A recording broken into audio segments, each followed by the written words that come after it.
Since the underlying element of a computer is a transistor or a switch, we can represent data using binary or base 2 values. If you're not familiar with different number systems, the base of a number system specifies the number of digits used in that system beginning with 0. For example, the decimal number system, base 10, which we use every day, has 10 digits, 0 to 9. The binary or base 2 number system only has 2 digits, 0 and 1. These correspond to the physical nature of a switch, which is either off or on. Let's look at an example. Before I get into this example, I want to emphasize that we are not going to be focusing on the internal workings of the computer in this class. We're also not going to be doing a lot of binary arithmetic. I'm just presenting this material to give you a visual image and a very high-level understanding of how a computer works so that in future discussions, other concepts will make sense and you'll be able to say, oh right, I remember what that looks like.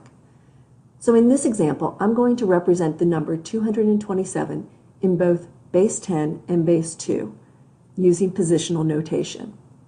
We understand that in the decimal number system, each column represents 10 to the power of that position.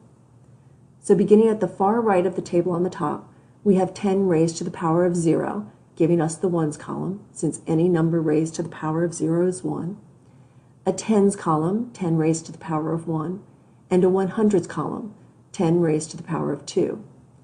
So there are 2 hundreds in 227, 2 tens, and 7 ones. If we were looking at a larger number, say 10,523, we would need to add 2 additional columns, a thousands column and a 10,000s column.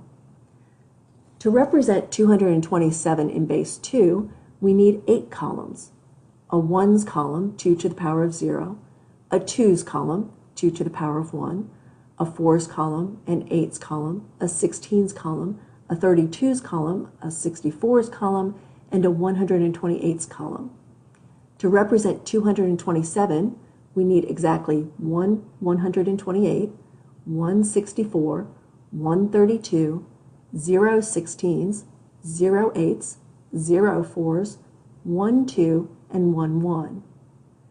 We can think of each cell in the bottom row as a transistor, or what we call a bit. A group of 8 bits is what we call a byte. The highlighted bits are turned on, meaning those transistors have electricity passing through them and are in the on state, and those that are shaded are turned off. So here we've represented a number in binary, but we can also represent music, images, video, characters, and many other kinds of data by using established coding systems. So let's do this next example together. Let's use positional notation to represent the number 115 in both decimal and binary.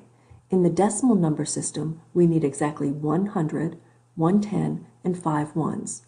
Now you complete the binary positional notation table.